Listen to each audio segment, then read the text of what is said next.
శ్రీ గురుభ్యో నమః. శ్రీకృష్ణ పరబ్రహ్మణే నమః. శ్రీమద్ భాగవత మహాపురాణమునందలి దశమస్కంధంలోని పూర్వార్ధమునందు 11వ అధ్యాయము ప్రారంభము. శ్రీశకుడు పలికెను, పరీక్షణ్ మహారాజా, నందుడు మొదలగు గోపాలురందరూ ఆ రెండు మధ్య చెట్లను పడిపోవచ్చున్నప్పుడు ఏర్పడిన భయంకర ధ్వనిని వినిరే. అంతటా వారు పిడుగుపడినదేమో అని భీతిల్లుచు అచ్చటికి విచ్చేసిరి. నేల మీద మధ్య వృక్షములు పడి ఉన్న విషయమును స్పష్టంగా బోధపడుచున్నను అవి నేలకూలుటకు గల కారణము తెలియక వారు భయభ్రాంతులకు లోనైరి. రోటికి త్రాడుతో కట్టివేయబడి ఉన్న బాలుని అతడు ఆ రోటిని లాక్కొని పోవచుండుటను కూడా వారు గమనించిరి. ఈ వృక్షములు ఎట్లు కూలిపడినవి? అది ఎవరి పని? ఇది అంతైనో మిగుల ఆశ్చర్యకరముగా ఉన్నది అని వారు బిత్తరపోవచుండిరి. అంతటా అచట ఆడుకొంచున్న గోపబాలురు వారితో చెప్పిరి, ఇది అంతయును ఈ చిన్ని కృష్ణుని వలననే జరిగినది. రోటికి బంధింపబడి ఉన్న ఈ కృష్ణయ్య ఆ రోటిని లాగికొని పోవచ్చు ఈ రెండు మధ్య చెట్లకు మధ్యగా ముందుకు సాగెను. అప్పుడు రోలు అడ్డముగా తిరిగి ఉండటం వలన దాని తాకిడికి అవి నేలకూలను. అప్పుడు ఆ రెండు వృక్షముల నుండి వెలువడిన ఇద్దరు మహాపురుషులను కూడా మేము చూచితిమి. ఆ గోపబాలురి మాటలను వారు విశ్వసింపజాలకపోయిరి. ఈ చిట్టివాని వలన ఇంతటి అద్భుత సంఘటన జరుగుట అసంభవము అని కొందరు నమ్మకుండిరి. పసిబాలుడు చెట్లను పెకలించుటయా, ఇదేమి చోద్యము అని మరికొందరు అనుమానపడిరి. కాని ఆలోచనాపరులైన కొందరు మాత్రము ఇంతవరకును ప్రకటితములైన చిన్ని కృష్ణుని అద్భుత లీలలను జ్ఞప్తికి తెచ్చుకొనుచు ఈ మహావృక్షములు కూలిపోవుట ఇతని వలననే జరిగి ఉండవచ్చును అని తలపోసిరి. రోటికి త్రాడుతో కట్టివేయబడి దానిని లాగుకొని పోవచ్చున్న తన ముద్దుల కొడుకును చూచి నందుడు తనలో నవ్వుకొంచు ఆ త్రాడు ముడిని విప్పివేశను. తాను సర్వశక్తిమంతుడైన శ్రీహరి అయ్యినో తనను గుర్తించరేమో అని శంకతో తన దివ్యశక్తిని ఎవరునూ పసిగట్టకుండుటకై ఆ చిన్నారి కృష్ణుడు చిన్న బాలుని వలె ప్రవర్తించుచు తన లీలా వినోదములను అత్యద్భుతముగా ప్రదర్శించుండెను. ఆ కృష్ణయ్య చుట్టూ చేరిన గోపికలు ఆహా ఓహో అని పొగడ్తలతో చప్పట్లు కొడుతూ అతనిని ప్రోత్సహించుండరి.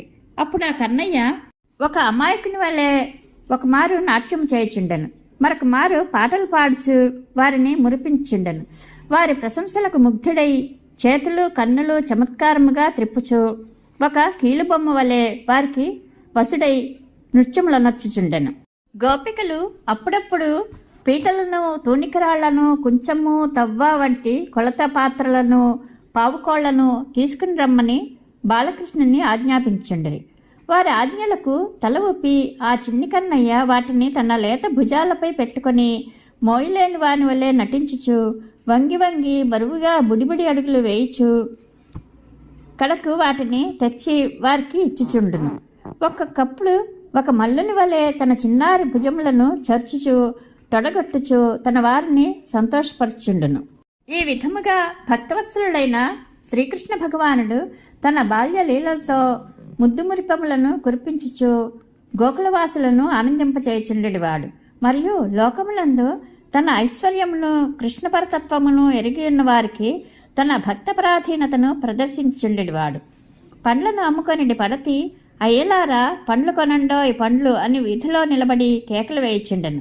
అంతటా సకల జనులకును వారి వారి కర్మలకును సేవలకును తగిన ఫలములను ప్రసాదించడి కన్నయ్య ఆ పండ్లను కొనుటకై తన చిట్టి దోసలి నిండా ధాన్యమును తీసుకుని వచ్చెను. కాని ఆ కన్నయ్య వచ్చుచున్నప్పుడు ఆయన దోసలిలో గల ధాన్యము త్రోవలోనే జారిపోయాను. కాని పండ్లను అమ్మడి ఆ వనిత ఆ స్వామి ముఖార విందమును చూచి మురిసిపోవచ్చు ఆయన దోసల నిండా ఫలములను ఉంచెను. సత్ఫల ప్రదాత అయిన ఆ ప్రభువు వెంటనే ఆమె గంప నిండా రత్నములను అనుగ్రహించెను. మధ్య చెట్లను కూల్చిన కృష్ణుడు మరియు బలరాముడును ఒకనాడు యమునా నదీ తీరమున బాలులతో కూడి ఆటలలో మునిగి ఉండగా రోహిణీదేవి ఓ బలరామ, ఓ కృష్ణ, త్వరగా రండు అని పిలిచెను. పారవస్యముతో ఆడుకొనుచున్నందున వారు రోహిణీదేవి పిలుపును పట్టించుకొనకుండిరి. అప్పుడు ఆమె వారిని తీసుకుని వచ్చుటకే పుత్రవాత్సల్యము గల యశోదాదేవిని పంపెను. శ్రీకృష్ణుడు తన అన్నయ్యకు బలరామునితో తోటి బాలులతో ఆడుకొంచు క్రీడలలో వ్యగ్రుడై ఉండెను. అప్పుడు పుత్రప్రేమతో నిండారి ఉన్న యశోదమ్మకు స్తన్యము పొంగార్చుండగా ఆ దేవి తన కన్నయ్యను పిలిచెను. కృష్ణ, కృష్ణ, నాయనా, అరవిందాక్ష, వచ్చి పాలు త్రాగుము. ఆడుకునినంతవరకు చాలును. కుమార, ఆడుకుని ఆడుకుని మిగుల అలసి ఉన్నావు, మిక్కిలి ఆకలికొని ఉన్నావు, వెంటనే రమ్ము. నాయనా కులనందన, బలరామ, నా ముద్దుల కుమార, తమ్మునితో కూడి నీవును రమ్ము. ప్రొద్దున్న ఎప్పుడో ఆహారం తీసుకుని ఉన్నావు, అందువలన వెంటనే వచ్చి ఆకలి తీర్చుకొనుము. నాయనా బలరామ, మీ తండ్రి యొక్క నందుడు భుజించుటకు సిద్ధముగానున్నాడు, నీ కొరకై ఎదురు చూచున్నాడు. కావున నీవు వెంటనే వచ్చి మాకు సంతోషమును కూర్చుము. గోపబాలులారా, ఇక ఆటలు చాలించి మీ మీ ఇండ్లకు చేరుడు. కుమార, ఎగిరెగిరి ఆడుకున్నట వలన నీ శరీరం అంతైను దుమ్ము కొట్టుకొని ఉన్నది కనుక ఇంటికి వచ్చి స్నానం చేయము. నేడు నీ జన్మ నక్షత్రము, నేడు నీవు పుట్టినరోజు. శుచివై బ్రాహ్మణోత్తములకు గోవులను దానము చేయము. ఒక పర్యాయము నీ మిత్రులను చూడుము. వారందరూ స్నానములనర్చుకుని తమ తల్లులచే చక్కగా అలంకృతులై ఉన్నారు. నీవును స్నానము చేసి బాగుగా అలంకరించుకొని భోజనానంతరము మరలా ఆడుకునుము. పరీక్ష మహారాజా, ఆ యశోదమ్మ గోపబాలురలో శ్రేష్ఠుడైన దేవతా శిరోమణి అయిన శ్రీకృష్ణ భగవానుని ఇట్లు తన కుమారునిగా భావించి తనలో ఎంతయూ మమకారమును నింపుకొనినదై ఒక చేతితో శ్రీకృష్ణుని మరొక చేతితో బలరాముని పట్టుకుని తన ఇంటిలోనికి తీసుకుని వెళ్ళాను. పిదప ఆ దేవి ప్రేమతో వారికి స్నానపానాది కృత్యములను జరిపెను. ఆ వ్రేపల్లెలోని బృహద్వనము పెక్కు మహోత్పాతములకు గురియుగచుండుటతో ఏమియో తోచక నందాది గోపవృద్ధులు అందరూ ఒకచోట చేరి ఇప్పుడు మన కర్తవ్యమేమి అని ఆలోచించసాగిరి. వారిలో ఉపనందుడు అను గోపాలుడు జ్ఞానమును బట్టి వయస్సు చేతను పెద్దవాడు. అంతేగాక అతడు దేశకాల పరిస్థితులకు అనుగుణముగా కర్తవ్యములను గూర్చి బాగుగా ఎరిగినవాడు. బలరామకృష్ణులకు ప్రియమును కూర్చుట అనిన అతనికి ప్రాణము. అట్టి వృద్ధుడు ఆ సమయమున ఇట్లు పలికెను. మిత్రులారా, ఇచ్చట పెక్కు మహోత్పాతములు ఘటిల్లుచున్నవి. ఇట్టివి బాలురకు ఎంతయూ అనర్థదాయకములు. కనుక మనమందరము ఈ గోకులవాసుల హితము కొరకై ఇచ్చట నుండి మన నివాసమును మార్చుకొనుట యుక్తము. ఇంతకు ముందు మన చిన్ని కృష్ణుడు బాలఘాతిని అయిన పోతన అను రాక్షసి వలన పెనుప్రమాద స్థితికి లోనయ్యును ఎట్టకేలకు అందు నుండి బయటపడెను. అంతేగాక ఒక పెద్ద శకటము మీద పడినను నిజంగా ఆ శ్రీహరి అనుగ్రహము వలననే సురక్షితుడయి ఉండెను. సుడిగాలి రూపమున వచ్చిన దైత్యుడు మన చిన్ని కృష్ణుని అంతరిక్షమునకు తీసుకుని పోయి పెను ఆపదలో పడవేసెను. పిమ్మట ఇతడు ఆ ఆకాశం నుండి ఒక మహాశిలపై పడిపోయినను మన ఇలవేలుపుల వలన రక్షింపబడెను. ఇంత ఎందులకు మన చిన్ని కృష్ణుడు రెండు పెద్ద మధ్య చెట్ల మధ్యగా వెళ్ళు సమయమున అవి మహాశబ్దము వనర్చుచు నేలకూలెను. ప్రమాదకరమైన ఆ సంఘటనము నుండి ఈ చిన్నారి గాని అచట చేరి ఉన్న ఇతర గోపబాలురు గాని ఎట్టి ఆ హానికిని లోనుగాక దైవానుగ్రహము చేతనే క్షేమముగా బయటపడేది. ఇక మీదట ఈ గోకులములకు ఎట్టి ఉత్పాతములు అరిష్టములు ప్రాప్తింపకముందే మన బాలులను అందరినీ తీసుకొని అనుచరులతో సహా మరి యొక్క సురక్షిత ప్రదేశమునకు చేరుదము. ఇచ్చటికి సమీపముననే బృందావనము అను ఒక క్రొత్త వనము గలదు. అచ్చట పశుగ్రాసమునకును జల సమృద్ధికిని లోటే ఉండదు. అది రమణీయమైన పర్వతంతో కూడి నిరంతరము చక్కని పచ్చిక బయళ్లతో లతలతో వృక్షములతో కళకళలాడుచుండును. అందువలన ఆ ప్రదేశము మన గోపబాలురును గోపికలను గోవులను హాయిగా నివసించుటకు ఎంతైనా యుక్తమైనది. మీ అందరికీ నా మాటలు నచ్చినచో నేడే అచటికి బయలుదేరుదాము. ఏమాత్రము ఆలసింపక బండ్లను సిద్ధపరచుడు. మనకు సకల సంపదలైన ఈ గోవులను శకటములకు ముందు భాగమున నడుపుడు అని చెప్పిన ఉపనందిని మాటలను విన్నంతనే బాగు అనుచు గోపాలురందరూ అతని వచనములను ఏకగ్రీవముగా ఆమోదించిరి. పిమ్మట వారు తమ వ్రజవాసులను గోవులను వెంటనిడుకొని తమ తమ గృహ సామగ్రిని బండ్లకెక్కించి అచటి నుండి బృందావనమునకు బయలుదేరిరి. పరీక్షణ్ మహారాజా వృద్ధులను బాలురను స్త్రీలను సకల గృహోపకరణములను తమ శక్తములపై చేర్చుకుని గోపాలురు ధనుర్బాణములను చేబూని ఆ శక్తములను రక్షించుచూ నడిచిరి. వారు గోవులను దూడలను ముందు భాగమున నడిపించుచు వాటికి వెనుక భాగమున తాము కొమ్మువాద్యములను పూరించుచు అద్భుతముగా తూర్యధ్వనులను గావించుచు పురోహితులతో కూడి తమ ప్రయాణములను కొనసాగించుండిరి. గోపికలు తమ వక్షస్థలముల యందు రచించుకొనిన కుంకుమపత్ర శోభలు మిగుల మనోహరముగా నుండెను. చక్కని వస్త్రములతో బంగారు ఆభరణములతో శోభిల్లుచున్న ఆ గోపకాంతలు బండ్లలో ఆసీనులై మక్కువతో శ్రీకృష్ణ లీలలను మధురముగా గానము చేయించిండ్రి. అట్లే యశోదారోహణులను మేలైన వస్త్రాభరణములను దాల్చి తమ చిన్నారులైన బలరామకృష్ణులతో కూడి ఒక బండిపై ఎక్కియుండిరి. అంతటా వారు తమ బుడితలతో ముద్దుముచ్చటలు సలుపుచు వారి జిలిబిలి పలుకులకు మురిసిపోవచ్చు వారి ఎడ ఎంతో ఉత్సుకత చూపుచుండిరి. బృందావనము సర్వకాలముల యందును హాయిని గూర్చుండెడి చక్కని ప్రదేశము. ఆ దివ్య ప్రదేశమునకు చేరిన పిదప గోపాలురు తమ తమ శకటములను అర్ధచంద్రాకారంలో నిలిపి తమకును గోవులకును అనువుగా నివాస స్థానములను ఏర్పరచుకుని అందు సంతోషంతో ఉండిరి. పరీక్షిత్ మహారాజా బలరామకృష్ణులు మనోహరముగా ఉన్న ఆ బృందావనమును దర్శనీయముగానున్న గోవర్ధనగిరిని చూడముచ్చట కలుపుచున్న అచటి యమునా తీరమునందలి ఇసుక తిన్నెలను మిగుల ఉత్సుకతతో కాంచుచు అటునిటు సంచరించుచు హర్షపులకిత గాత్రులగుచుండిరి. ఆ చిన్నారులు తమ బాల్యచేష్టలతోనూ చిలుక పలుకుల మాటలతోనూ వ్రజవాసులను అందరినీ సంతసింపచేయుచుండిరి. వారు కాలక్రమమున కౌమార దశకు చేరిరి. వారు అనువకు పచ్చిక బయళ్లలో ఆవుదూడలను మేపసాగిరి. ఆ బలరామకృష్ణులు తోడి గోపబాలలతో కూడి వివిధములకు ఆట వస్తువులను తీసుకుని బృందావనమునకు సమీపమున గల ప్రదేశములను చేర్చుండిరి. అచ్చట వారు గోవత్సములను మేపుచునే తమ తమ క్రీడలను కొనసాగించుండ్రి. వారు అప్పుడప్పుడు వేణునాదములనర్చించుండిరి. మరొకసారి ఉట్టిత్రాళ్లతో మట్టిబెడ్డలను పెట్టి అందరూ ఒకరిపైనొకరు విసురుకొంచుండిరి.